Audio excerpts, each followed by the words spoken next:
Hola queridos alumnos, les voy a dar otra explicación que sea complementaria de los materiales para nuestras unidades del curso de filosofía de la historia.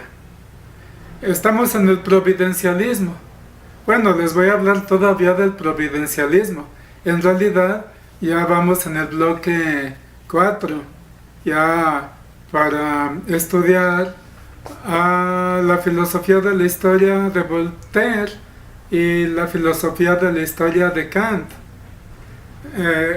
Principalmente a partir de Voltaire se da el cambio, se supera el enfoque providencialista.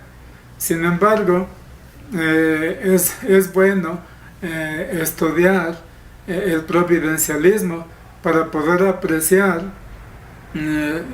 la visión de la historia propiamente moderna.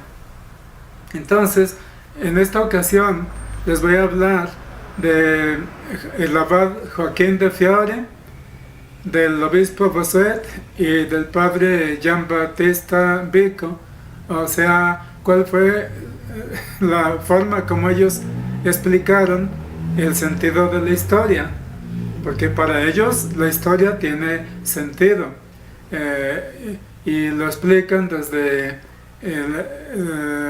la divina providencia, que ellos creen que está dirigiendo los acontecimientos humanos, y entonces nada sucede sin la voluntad divina.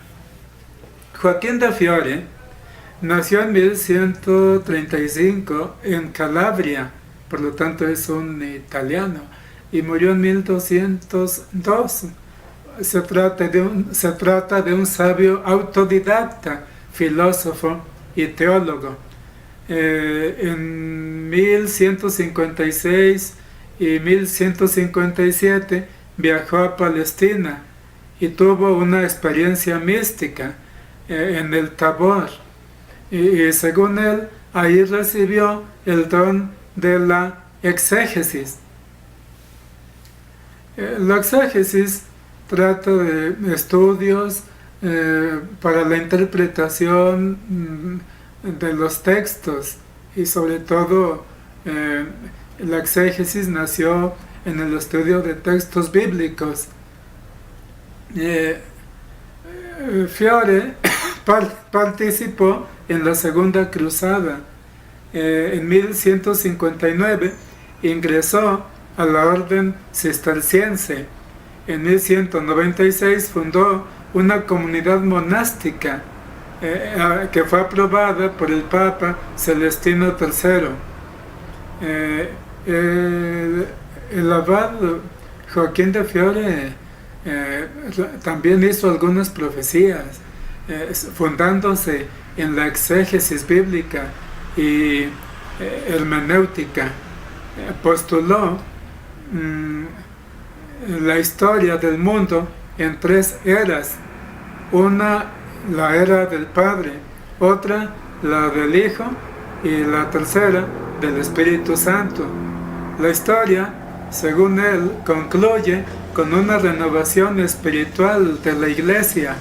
El mundo se convierte en monasterio habitado por monjes espirituales ideales, y él profetizó el fin del mundo para el año 1260,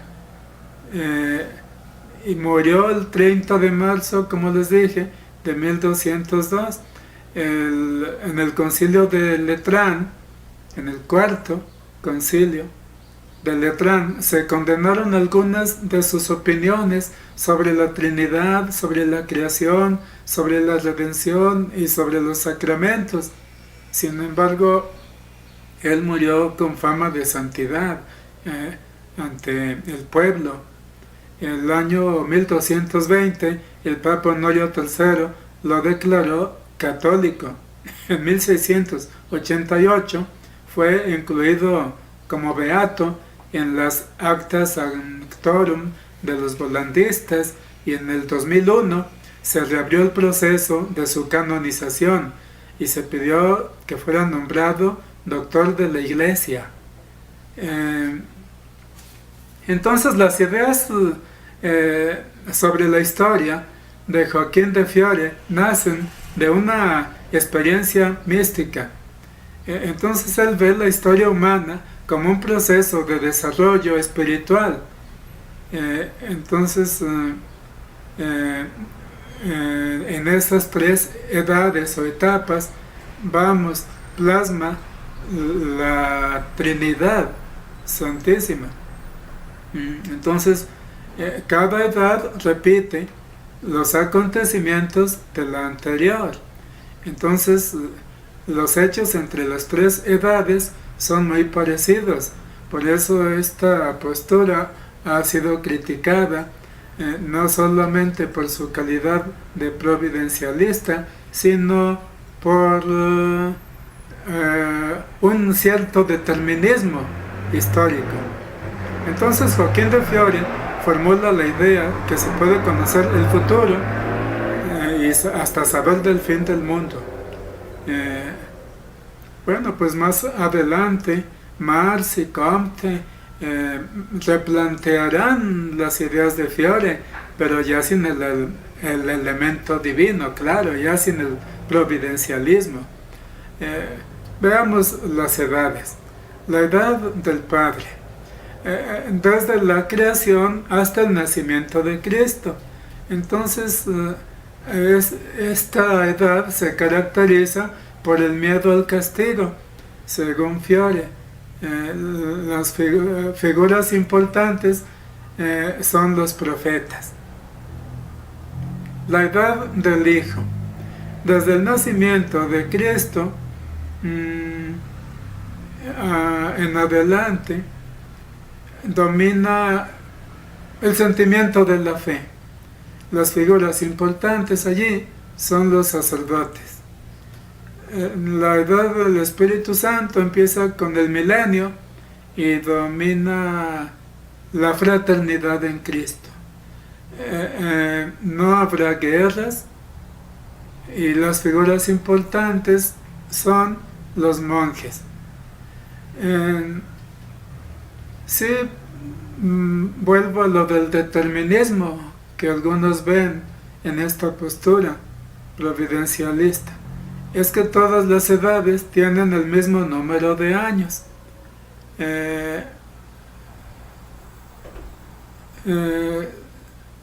Y se puede deducir el número de años por generaciones, contando desde Adán hasta Jesús. Y vamos a pensar, por ejemplo, en el fin del mundo, que Fiore anunció que sería el 1260. ¿Por qué? Pues porque cuenta las generaciones desde Adán hasta Jesús, que supuestamente son 42, 14 más 14 más 14. Entonces 42 por 30 da 1260. Innovación, pues si la buscamos, la innovación será que en el momento cumbre de la historia, bueno, el momento cumbre de la historia está no en el pasado, sino en el futuro, o sea, en lo que vendrá. Y entonces, sí, innovación, sí se le puede llamar innovación a que él relaciona los datos del libro del profeta Daniel con los acontecimientos históricos, y así organizados en esas tres etapas. Aparte está una visión o un enfoque hacia la historia de la Iglesia, donde ésta se ve como un proceso de perfección. O sea, va de menos perfección a más, de menos santidad a más santidad, así. Y claro que esta postura de Joaquín de Fiore contenía una crítica severa a la jerarquía eclesiástica de su tiempo. De modo que esta es una razón por la cual sus principios fueron condenados en aquel concilio lateranense al que me referí. Y bueno, pues este es Joaquín de Fiore. Esta es su forma de explicar el sentido de la historia. Ahora paso a explicarles el sentido de la historia que dio el obispo Bossuet. El obispo Bossuet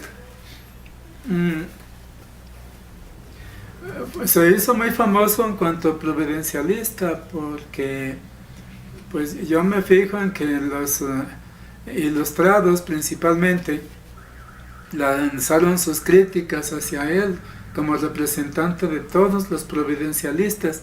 Este obispo nació en 1627 y murió en 1704. Fue un clérigo, predicador, intelectual francés, obispo, defensor de la teoría del origen divino del poder para justificar el absolutismo del rey Luis XIV, empezando por ahí. Participó en la Asamblea del Clero francés de 1682. Y allí en esa asamblea se expuso la doctrina del predominio del rey sobre la Iglesia católica en Francia, postura que se llama gallicanismo. Bossuet procedía de una familia de magistrados, se educó con los jesuitas, él recibió una formación clásica. A los 15 años, entró al Collège de Navarre en París. Tuvo como maestro a Nicolas Cornet, con quien estudió filosofía y teología. Y bueno, pues como ya les dije en otra grabación, no me gusta entretenerme tanto en datos biográficos. Prefiero llegar a la teoría, vamos a la explicación que dan los filósofos del sentido de la historia.